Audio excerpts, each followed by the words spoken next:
दोस्तों, कयामत से पहले याजूज माजूज निकल पड़ेंगे, जिन्हें हजरत जुल्करनैन रजी अल्लाह ताला अन्हु ने एक गुफा में कैद कर दिया था। उस वक़्त हजरत ईसा अलैहिस्सलाम की दुनिया पर हुकूमत होगी।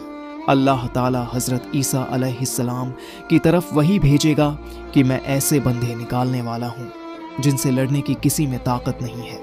तुम मेरे खालिस बंदों को कोह ए तूर की तरफ ले जाओ। जब हजरत ईसा अलैहिस्सलाम सारे लोगों को कोह ए तूर पर ले जाएंगे, तब याजूज माजूज निकल पड़ेंगे। अल्लाह ताला का इरशाद कुरान में यूं है, यहाँ तक कि जब खोल दिए जाएंगे याजूज माजूज और वे हर ऊंचाई से तेजी से उतरेंगे। ये लोग याफिस बिन नूह अलैहिस्सलाम की औलाद में से हैं। ये बिल्कुल वहशी और जंगली होते हैं, जो जानवरों की तरह रहते हैं। ये अपनी गुफाओं से निकलकर सारी खेती और हरियाली खा जाते थे और सूखी चीजों को लाद कर ले जाते थे। लोग इनसे बहुत तंग आ चुके थे। आखिर लोगों को इन वहशियों से राहत कैसे मिली और याजूज एक माजूज को एक पहाड़ के अंदर कैसे बंद कर दिया गया, इसे समझने के लिए हमें थोड़ा पीछे जाना होगा। प्यारे व्यूअर्स, वीडियो को आखिर तक जरूर देखें। दुनिया में कुल 4 बादशाह ऐसे हुए हैं जिन्हें पूरी जमीन की बादशाही मिली। इनमें 2 मोमिन थे और 2 काफिर। मोमिन थे हजरत सुलेमान अलैहिस्सलाम और जुल्करनैन, और काफिर थे एक बख्त नसर और दूसरा नमरूद। पूरी जमीन पर एक 5वें बादशाह इस उम्मत में होने वाले हैं, जिनका नाम हजरत इमाम मेहदी रजी अल्लाह ताला अन्हु है। लेकिन आज हम जिस बादशाह की बात करने वाले हैं वे हैं हजरत जुल्करनैन रजी अल्लाह ताला अन्हु। कुरान मजीद में हजरत जुल्करनैन के 3 सफरों का जिक्र आया है जो सूरह कहफ में है। हम कुरान मजीद ही से इन तीनों सफरों का हाल तहरीर में बयान करते हैं। हजरत जुल्करनैन का पहला सफर।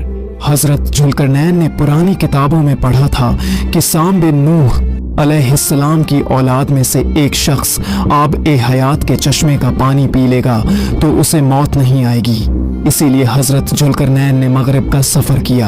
आपके साथ हजरत खज़र अलैहिस्सलाम भी थे।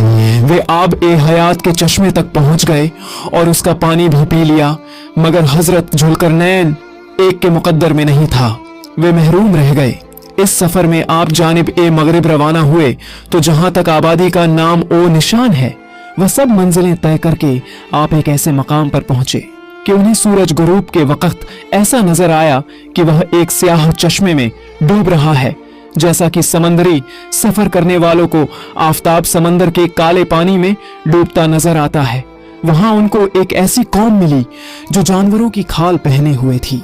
इसके सिवा कोई दूसरा लिबास उनके बदन पर नहीं था और दरियाई मुर्दा जानवरों के सिवा उनकी गडीजा का कोई दूसरा सामान नहीं था। ये कौम नासिक कहलाती थी।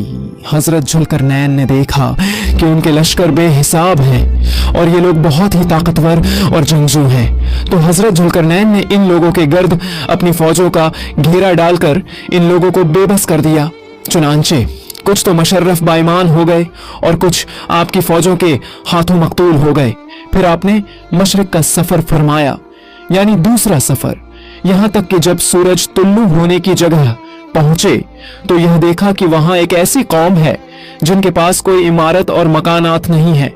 इन लोगों का यह हाल था कि सूरज तुल्लू होने के वक्त यह लोग जमीन की गारों में छुप जाते थे और सूरज ढल जाने के बाद गारों से निकलकर अपनी रोजी की तलाश में लग जाते थे। ये लोग कौम मुनसिक कहलाते थे। हजरत जुल्करनैन ने इन लोगों के मुकाबले में भी लश्कर आराई की और जो लोग ईमान ले आए उनके साथ बेहतरीन सलूक किया, लेकिन जो अपने कुफ्र पर डटे रहे उन्हें तबाह कर दिया। फिर आपने शुमाल की जानिब तीसरा सफर फरमाया, यहां तक कि 2 पहाड़ों के दरमियान पहुंचे। वहां की आबादी की अजीब व गरीब जबान थी। उन लोगों के साथ सिर्फ इशारों से मुश्किल से बात की जा सकती थी। उन लोगों ने हजरत जुल्करनैन से याजूज माजूज के मजालिम की शिकायत की और आपकी मदद के तालिब हुए। हजरत जुल्करनैन रजी अल्लाह ताला अन्हु से लोगों ने फरियाद की कि आप हमें याजूज माजूज के शर से बचाएं, और उन्होंने इसके बदले कुछ माल देने की पेशकश भी की। तो हजरत जुल्करनैन ने फरमाया, मुझे तुम्हारे माल की जरूरत नहीं है, अल्लाह ताला ने मुझे सब कुछ दिया है, बस तुम लोग जिस्मानी मेहनत से मेरी मदद करो। चुनांचे आपने दोनों पहाड़ों के दरमियान बुनियाद खुदवाई। जब पानी निकल आया तो उस पर पिघलाए हुए तांबे के गारे से पत्थर जमाए गए। लोहे की तख्तियां नीचे ऊपर चुनकर उनके दरमियान लकड़ी और कोयला भरवा दिया और उसमें आग लगवा दी।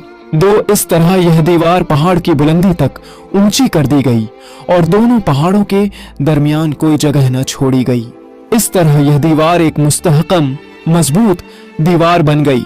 में है कि याजूज माजूज रोजाना इस दीवार को तोड़ते हैं और दिन भर मेहनत करके जब इसे तोड़ने के करीब पहुंच जाते हैं तो उनमें से कोई कहता है, अब चलो बाकी को कल तोड़ डालेंगे। दूसरे दिन जब वे लोग आते हैं तो अल्लाह के हुक्म से वह दीवार पहले से भी ज्यादा मजबूत हो जाती है। जब इस दीवार के टूटने का वक्त आएगा तो उनमें से कोई कहेगा, अब चलो इंशाअल्लाह कल इस दीवार को तोड़ डालेंगे। उनके इंशाअल्लाह कहने की बरकत और इस कलिमा का यह समर फल होगा कि अगले दिन दीवार टूट जाएगी।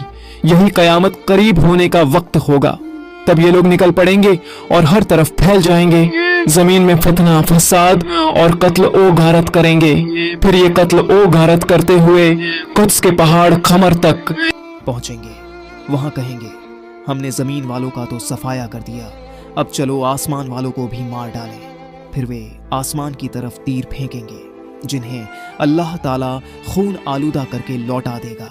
लेकिन मक्का, मदीना, तय्यबा और बैतुल मुक़द्दस, इन तीनों शहरों में ये दाखिल नहीं हो सकेंगे।